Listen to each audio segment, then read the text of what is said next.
Hello and welcome to Interpreting India. I'm Srinath Raghavan, and this is a podcast presented by Carnegie India. Every 2 weeks, we bring to you voices from India and around the world as we unpack the role of technology, the economy, and foreign policy in shaping India's relationship with the world. In the light of the recent coronavirus outbreak, we are now recording and producing episodes of Interpreting India remotely. The Indian economy was facing a series of critical structural issues even before the coronavirus pandemic came along. Investments had been on the decline since 2015. Credit, too, had been hit by the risk aversion of banks, especially the public sector banks. These factors, along with others, contributed to a steady decline in economic growth over the last few years. A central problem in all this is the erosion of the compact between state and capital that underpinned economic growth since the reforms of the early 1990s. Leaders of the business community underscore the lack of business-friendly policies as contributing to this state of affairs. The government, by contrast, thinks that if some businesses are uncomfortable, it is because older forms of rent-seeking are no longer open to them. In this episode of Interpreting India, we discuss the evolving and changing nature of state-capital relations in India. To what extent has confidence in the state and the economy eroded among Indian businesses? How has this changing relationship impacted the economy? And finally, what, if anything, can be done to mend it? Joining us today to discuss these issues is Rohit Chandra. Rohit is an assistant professor at the IIT Delhi's School of Public Policy. He's also a visiting fellow at the Center for Policy Research in New Delhi. He works primarily on energy, infrastructure, and state capitalism in India. His recent work has covered the coal and power industries. Over the last decade, he has worked in the policy space on coal sector reforms, the politics of state distribution companies, and the public finance decisions behind large infrastructure projects. He was recently the guest editor, along with Rahul Verma, of an issue of the journal Seminar on State and Capital in Contemporary India. Rohit, welcome to the podcast. It's great to have you with us today. Thanks so much, Srinath. It's a pleasure to be here. Rohit, I want to begin by asking you to explain to us a little bit of the premise behind the seminar issue that you put together recently. So the main argument of the many wonderful papers in that issue, incidentally, we are linking the issue to the show notes, so our listeners will be able to check it out for themselves. But one of the fundamental premises there is that there was a particular type of compact between the Indian state and capital, perhaps since the early 1990s, since the reforms began, and that compact is now transforming, changing into something which looks very different. So before we get into the details of what exactly is the new set of relationships that are emerging between state and capital, could you just recap for us your understanding of what the older compact was and why it has given way to something new? Of course, thanks. I think the early 1990s is a good starting point. Obviously, major liberalization and economic reforms, kind of a bigger intellectual commitment to markets, a bigger intellectual commitment to allowing the private sector to undertake economic activities with less regulations, permits, et cetera, et cetera. I mean, that was kind of part of it. But I think some of this compact was really formed in the early 2000s as a successor of some of the 1990s ideas, when we started pushing our public sector banking system to really bankroll a lot of the transformative, especially infrastructural changes, right? And so, I mean, if you think of ideas like the Golden Quadrilateral Project, the expansion of kind of our telecom sector, a lot of this was done on the assumption that, look, we know we are a slightly capital-starved country. We are going to use our public sector banks to pay for a lot of these big projects. But we also know that government PSUs and organizations may not always be the right vehicle for implementing them. So we'll actually lend a lot of this money to private companies to undertake these projects, right? About 20 years after all of this, what we're seeing is that a lot of the basic promises regarding basic inputs, whether it's electricity, some kinds of basic infrastructure, access to capital, all of these things are becoming more difficult for private companies, especially those outside of the top 20, 30 business groups who have kind of always managed in India one way or another, right? Kind of through their connections. And so I think one thing you could say is that from 1990 to at least kind of the early 2010s, there was a notion that competition was good, that concentration of capital was not what we wanted, that we wanted more players, we wanted more entry.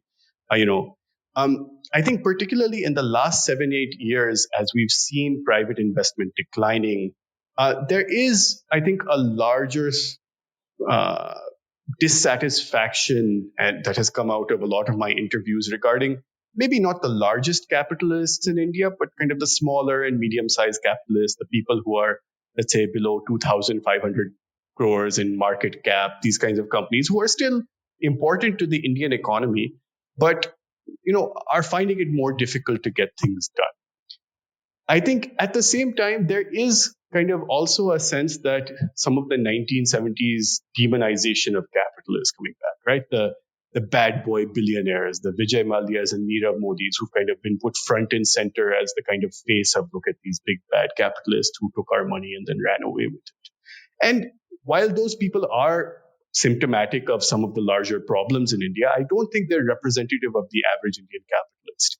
And so there's a certain sense of, look, we were part of this larger arrangement with successive governments to help India grow.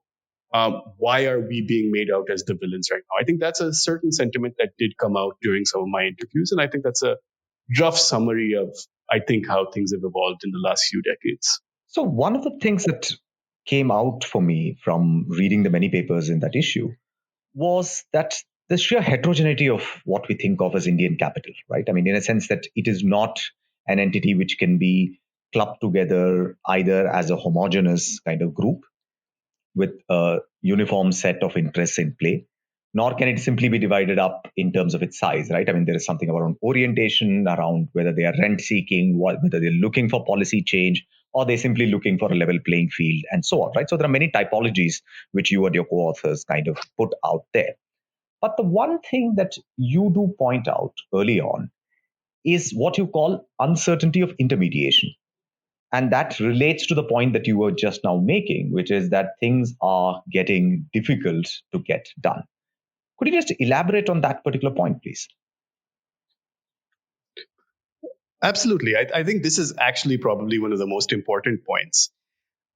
I think for better or for worse, politicians and businessmen have always been close collaborators in India. If you go back to our roots during independence and large capitalists bankrolling the Congress, or all of election finance, which has happened in the last 50 years, in some senses, small local businessmen or large national businessmen have always had close relationships with parties, right?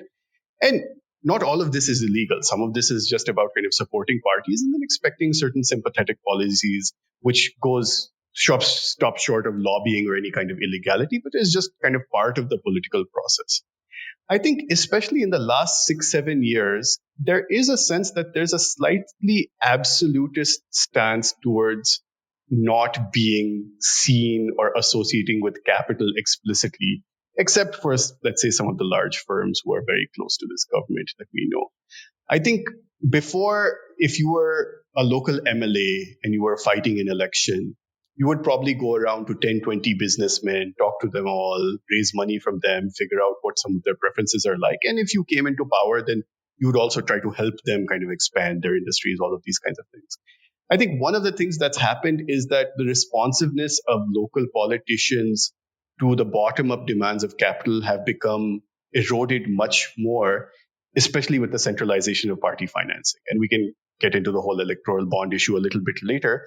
But in that sense, unless you have access to the few points which are really making decisions, particularly in this government, let's say the PMO and a few other ministries, you actually don't know who to talk to, who will actually listen to you. And I think one of the turning points was this kind of Sood Boot Ki Sarkar moment a few years into the first Modi government, where basically informally it was communicated to most leading politicians and a lot of leading bureaucrats that you should not be seen publicly with big businessmen. that it is making us look bad in terms of cozying up to all of these people, which is interesting because this, large capitalists were by and large a group which very strongly supported Narendra Modi during his first kind of election bid in 2014, right? And that about face, I think, was perceived as a little bit of a betrayal, right?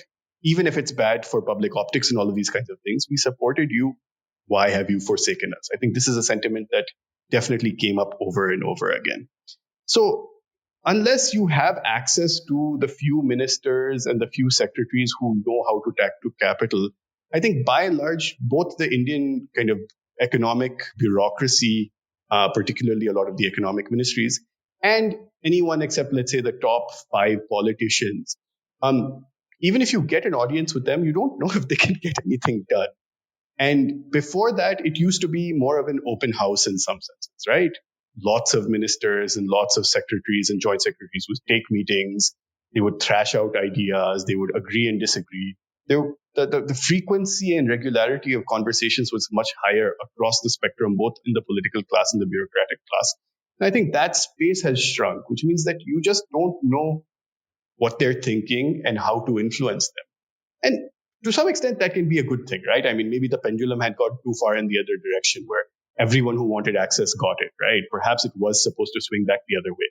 But there is definitely a sense that it's perhaps gone too far the other way and needs to come back to a more sustainable equilibrium where capital has some voice in the system, even if it isn't a public one. Interesting. So your argument is kind of more focused on what is happening in the policy making process, right? And what are the points of entry, stroke, influence, or even giving an input, so to speak, for capital law, for any other interest groups. I'm just wondering if there is also a political kind of a framing of the story which is important, which is to say that, for much of the period that you spoke about, when the old compact, or not so old compact, 20-year-old compact was in play, in, say, starting from the late 1990s onwards, was a period when we had coalition governments in place, right? Since 2014, we've had 2 successive governments with clear majorities of their own. Now, that really means that the range of regional capital and smaller kind of players, as you're saying, smaller only in relative to the biggest players in the system, in the business system, perhaps have lesser role to play simply because regional political parties have stopped counting for as much in the central government, right? I mean, you only need to sort of look at, as you were saying, the number of ministers from different parties in the context of, say, UPA 1 or 2, right? And the kinds of plum portfolios that usually coalition partners would bargain for their ministers, often with an eye to precisely the kinds of rent-seeking things that you underline in the in your essay as well. Of course, with the advent of Narendra Modi and the BJP emerging as a clear sort of party of a ruling party with its own majority, of course it operates in an alliance, but doesn't really need the allies. The space has shrunk, and in that sense, it's a bit like what the Congress Party was in its heyday in the 1970s and the 1980s, right?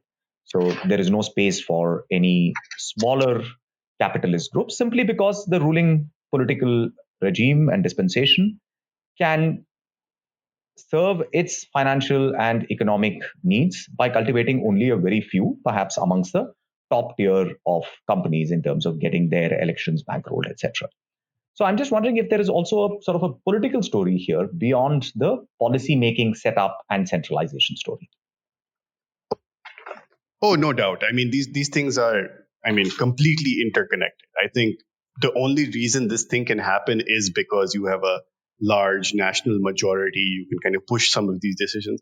I think the interesting thing to see is kind of, if you look at the growth episodes post 2000, some of the strongest growth episodes, depending on which GDP figures you believe, happened during these coalition periods. I think when the heterogeneity of capital is allowed to function the way it is, right? So in some senses, I completely agree with you that kind of not having a coalition government means that you'd have to kind of just cater to fewer needs, less rent seeking, kind of a more authoritative kind of centralized decision making regarding what economics matter, what business decisions matter, all of these things. But in some senses, I think, kind of Harish Damodaran's essay actually talks about, the entrepreneurs, right? Kind of all of these kind of coastal Andhra businessmen who kind of gained surpluses and then plowed them into especially infrastructure industries, kind of the GMRs, GTKs of the world, these types of companies. And in some senses, I think that's a good thing, right? I mean, you want your regional capitalists to succeed. I think one of the big dilemmas that we see emerging from kind of this strong central government is that they also seem to want fewer entrepreneurs and businessmen to manage the system rather than deal with the complexity, right? So if you have your entrepreneurs and you have a different group of businessmen from Tamil Nadu and a different group of businessmen from West Bengal, in some senses, managing all of them is more difficult.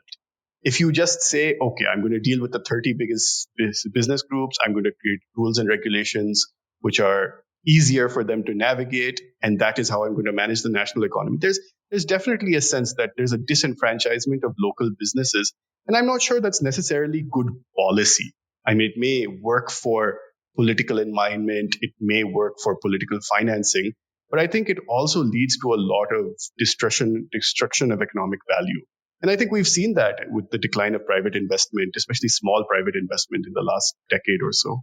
But one of the ironies that you pick up is that Indian capital as a class, right? So as a group which is kind of conscious of certain kinds of collective interests, hasn't really expressed that much discontent with the recent turn of events, precisely because the interests of perhaps some of the biggest players in that collective is being served, or they expect it to be served better, even in the current kind of system.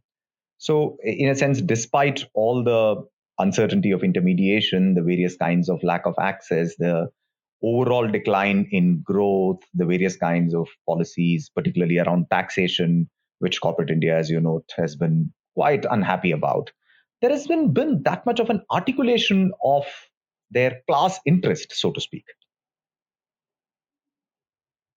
No, absolutely. And I think this is something which has been historically a problem as well, right? I mean, all of our major chambers of commerce have not really been nationally representative in that sense, right? They've often been controlled by kind of the 20, 30 largest business groups who are doing relatively well right now compared to kind of the rest of the business size distribution.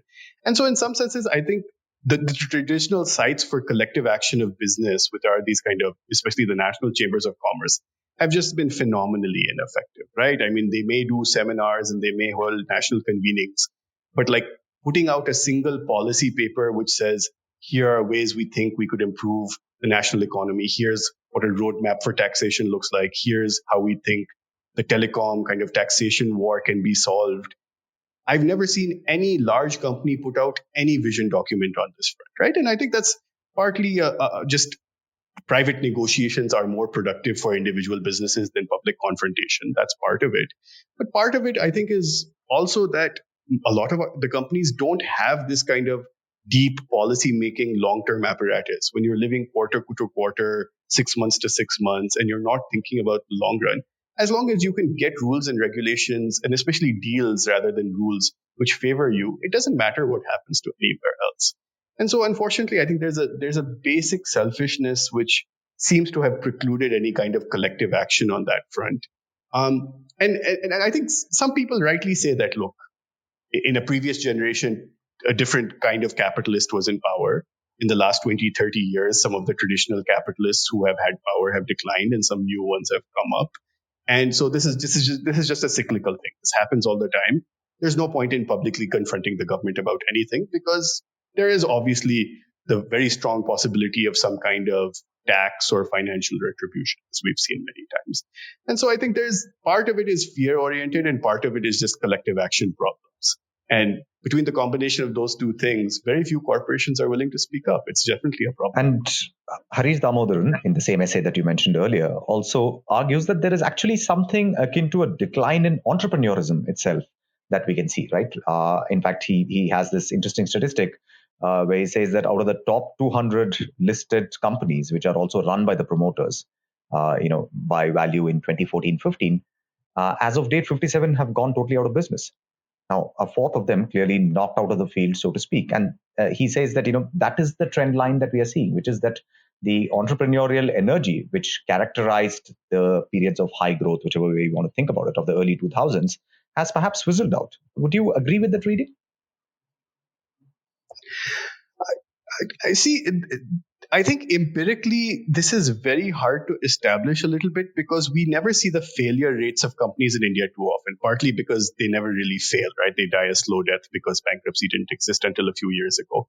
But in some senses, I think a few things where I have seen this is the number of companies who have been blacklisted for loans by public sector banks, right? I mean, this is not public data, but I've kind of seen these in certain places. And I definitely think that in some senses, between the access to capital to problem that small businesses face and the difficulty of scaling, a lot less people are deciding to start new businesses. I think software and some of these other spaces are exceptional, right? There, the startup costs are low. You don't need to invest so much in inventory and real estate and manpower and all of these kinds of things. But anything which is kind of a hard industry where you need kind of physical space, where you need stock, all of these kinds of things, you are definitely seeing huge rises in concentration of capital. About 4 or 5 months ago, Krishna Kant had this amazing article in Business Standard where he showed the Herfindahl index in a range of industries around kind of 2011-12 and then in 2018-19. And you can see that whether it's telecom, whether it's airlines, whether it's power, whether it's steel, your Herfindahl index has increased across the board, which means industrial concentration is increased. The top business groups have more and more market share. And I think that's a reversal of at least what was happening in India in the first 20 years. So I do think that Harish is largely right. Unfortunately, I think this doesn't get covered as much, especially in kind of business newspapers and business media, as it should. The failure rate of India's companies has increased in the last Right. And the IBC process, which was introduced by this government, has obviously been, I think quite correctly hailed as an important reform, right? I mean, Arvind Subramaniam used to say that, we went from socialism without entry to capitalism without exit, right? So in a sense, you needed to have companies which can fail and go under, as it were. And, that's a process which was in some ways quite overdue. But I'm just wondering whether there has been some kind of an unanticipated negative externality of the IBC process as well, which is that, there is something akin to, as Raj Shekhar, one of the contributors in your issue, says that there's something like a fire sale which is actually happening, with the number of buyers actually being very few, which is part of the reason why this concentration that we are seeing is increasing so much. Is that a trend that you think is borne out by what we've seen over the last few years? I mean, I do think that the fire sale of IBC assets is a bit of a problem, but I don't think that's necessarily IBC being the problem, right? I mean, you did a great episode with Bhargavi Zaveri on all of these details. I think one of the issues that's emerged from the IBC is, obviously, like legacy promoters have pushed back in a very hard way, which led to a lot of dilution of kind of the IBC post-COVID especially. But I think the second thing is that the IBC only works when there are other people who have access to capital who are willing to buy the assets which are being sold, right? And because public sector banks have always been the primary lender, not always, but especially in the last 20 years, have been the primary lender in kind of, corporate, for corporate lending. Who has the cash to buy these fire sale assets except large conglomerates with cash or people from abroad, right? Through private equity firms and other kinds of funds which have been set up.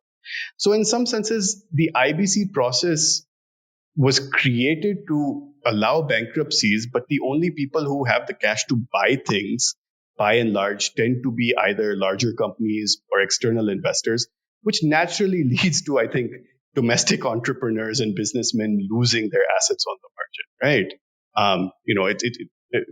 I think there's a few cases where the old owners have bought it back at lesser prices and they were trying to game the system, and we've tried to move against that.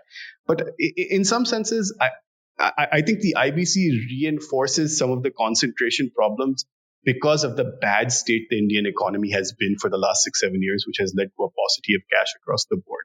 You can't go to a public sector bank and ask them to lend you to buy a bunch of IBC assets as your first business, right? You have to have some history. And because of that legacy effect, entry has been very difficult. I think that's one of the unintended consequences of all of this. But at least in some instances, perhaps like telecom, it does seem like government policy has also favored the emergence of a very few players, some of which are very large and capable of effectively crowding out competition from the market. Um, you know, it, I understand this may not be again a direct consequence of intended policy, so to speak, but I just wonder what regulatory institutions like the Competition Commission make of these kinds of developments. Right. No, it's a good question. I think, unfortunately, the Competition Commission has been singularly ineffective as an organization, right? The whole kind of concentration in telecom and all of the cases that were filed at both TRI and the Competition Commission after the entrance of Reliance Jio should have been resolved quickly if the signal was we want to have a nice, varied, kind of heterogeneous, kind of many player telecom market. I think there was a very intentional decision to drag on the regulatory proceedings on everything related to the entry of this new big player, which, if it were an external company, would be accused of anti-dumping, or dumping, but because it's an Indian player and it was Reliance, it got away with a lot. So in some senses, I agree, and this is what I'm talking about: kind of the political preference for a few large players who are perhaps in sync with government policy in some senses, right? Telecom 10 years ago was a highly varied space with a lot of players, a lot of differences in quality of service, pricing, a lot of regional capital. And slowly all of that has consolidated into what kind of three large telecom players and maybe BSNL, right? I think that is between tax policy, between pricing policy, and between the lack of any enforcement of real competition kind of standards, this is the result that happens. And so that then makes you think, does this government really care all that much about domestic competition? It's definitely a question that has come up over and over again, that I think there's a generation of idealistic portfolio managers who try to compare what's happening right now to the chaebol experience in South Korea, saying, right, look, we need a few small concentrated firms who can manage the ecosystem and everyone else will function below them. I'm not sure that's exactly what's happening in India, but I think that is one narrative that we do see emerging a bit. Yeah, because the South Korean model was effectively about going out and winning markets, right? And building world-beating products, not trying to get a bigger share of your own home market, so to speak. Exactly. I mean, external versus domestic markets matters a lot in this argument. And so I think there's a very glib kind of turn of phrase among a certain Bombay portfolio manager class, which says that, look, Japan and Korea had this, we can have concentration of capital as well. It's not such a problem. But when you're doing it to your own citizens and you're also not kind of competing in international markets, it's not like people are buying Indian cars head over heels abroad, right? I mean, most of it is being served in the domestic market. And so there is a fundamental, I think, dissonance between concentration of capital and ultimately consumers' surplus and the value that the Indian consumer will get. And I think that it is a very real concern that these concentration of capital problems may lead to consumers suffering further. And how does foreign capital fit into all of this? Because one of the things that we've seen over the past year, certainly this calendar year, so to speak, is uptick in foreign direct investment flows, right? Now, there are two ways you could think of it. One is that FDI flows, still tell a meta narrative that India has a potential for growth story, which whatever be the current situation, the country is kind of has a lot of promise, remains attractive, despite all the other problems that we've been discussing. But on the flip side, you could also argue that much of that FDI is flowing primarily by way of taking stakes in the existing large corporations within the Indian context itself. So in a sense, foreign capital feels secure only in certain niches, so to speak, in the Indian economy. I mean, how would you sort of read what these numbers tell us? Yeah, so I mean, I think it is very heartening that FDI flows in India are increasing, but I think it comes back to that question of intermediation that I was talking about earlier, right? For the last 30 to 40 years, many international companies have preferred to enter the Indian market through JVs than through going at it alone, right? Whether it's Maruti Suzuki, Ashok Leyland, there's kind of an entire list of companies over the last 50 years who have preferred to have an Indian partner who is better at managing the domestic political, bureaucratic, and economic ecosystem. I think what we are seeing is that certain large corporations in India can send that signal out very well, right? So if you are a Reliance or an Adani or a Tata or maybe kind of the 3 to 5 other large business groups who have managed to succeed in the last 6 years despite some of the adversity the Indian economy is facing, you have become a credible intermediary for international capital. And a lot of international capitalists have entered India, tried their hand, and frankly, I think suffered a little bit. I think Vodafone being one of the cases in point, unfortunately.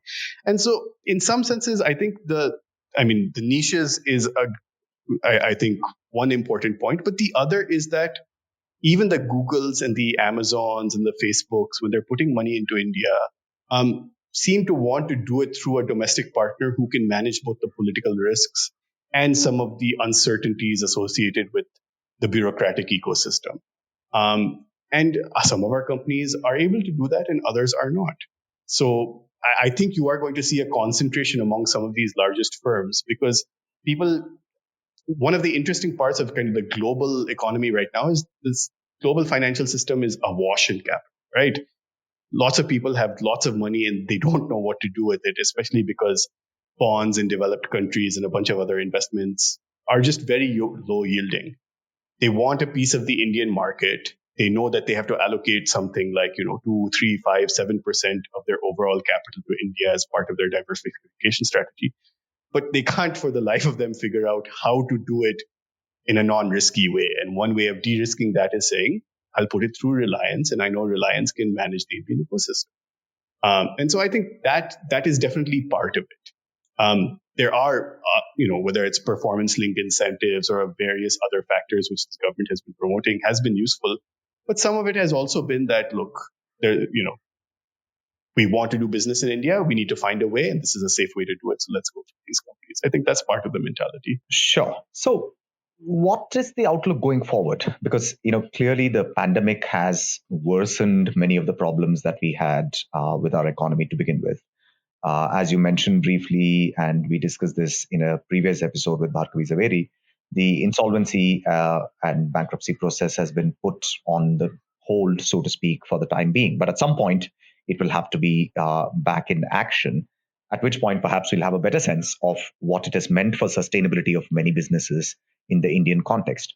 So do you see that we are going to need definitely a very different kind of a compact between state and capital going forward in order to restore growth in a post-pandemic phase?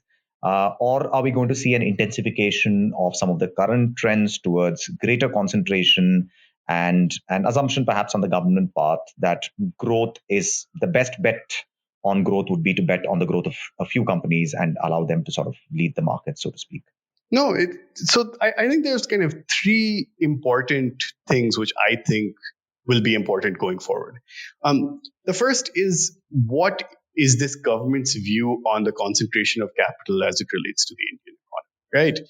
In some senses, so far the signal is pretty clear, right? We prefer a small number of capitalists who can manage the ecosystem, and the rest will have to figure it out as they do, right? No one's getting any special favors. No one's getting access. If you're not getting access to money through public sector banks, figure it out. That's your problem, right? And I think there's a very real risk that the end point of something like that looks less like the South Korean chaebols and looks more like Russian oligarchy, right? I think there's kind of in this varieties of capitalism conversation, I think the problematic endpoint is always the Russian style or the Latin American style concentration of capital, almost kind of capital oligarchy issue, which we're not there yet. But if we keep going this way in the next 5, 10, 15 years, we could very well be there. So that's kind of one thing which I do worry about a little bit, although it's perhaps a bit premature to start worrying about that immediately. I think the second way forward, honestly, and this is where I don't have as much hope, is that we need to get conversations between capital and the state restarted. Just because you have a parliamentary majority does not mean you get to shut people out. Even capital has a certain democracy which has existed in India for the last 50, 55 years. And there's only so much you can alienate your capitalist class before they say it's not worth it anymore, right? I think one of the things I observed in my essay is, while this isn't, kind of being announced publicly anywhere, a lot of small businessmen are just deciding to take their money and leave India, right? In completely legal ways, which is saying, I don't want to run anything in here anymore, right? The next generation of South Bombay small businessmen may not exist And I think that would definitely be a loss. And so I think this is happening through private conversations, right? Niti Aayog will do this. There will be various private convenings to various ministries. I'm not saying these conversations aren't happening. It's just that people have been saying things at these convenings for the last 4 or 5 years, and very little happens afterwards. And unless that perception changes, I think a lot of people will decide to exit, decide not to invest. This private investment slump will continue.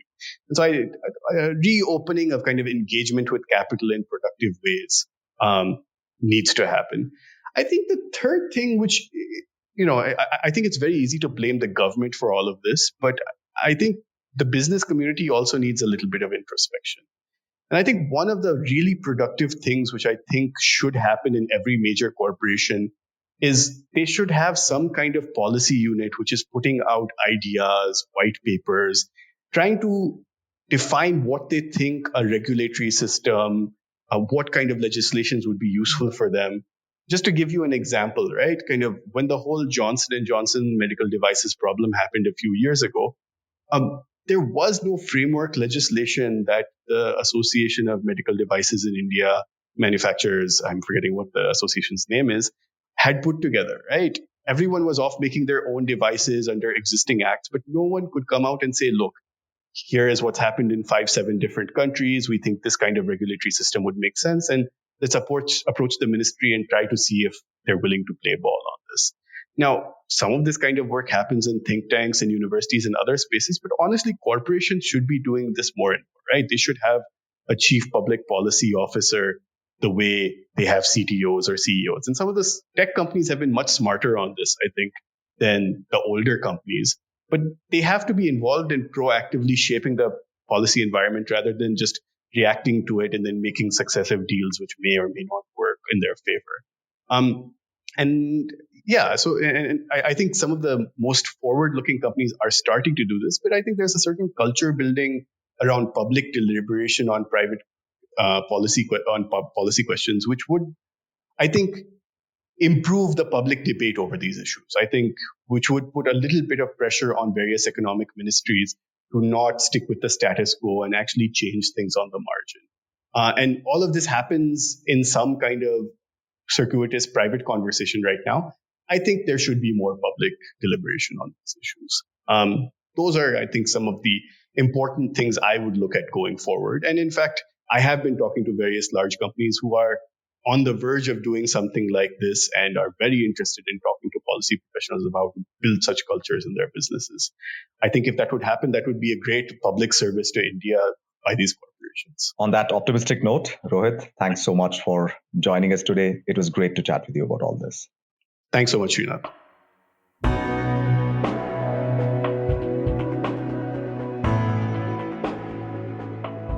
Thank you for listening to this episode of Interpreting India. Stay safe and don't forget to wash your hands. For more information about the podcast and the production team, you can follow us on social media and visit our webpage.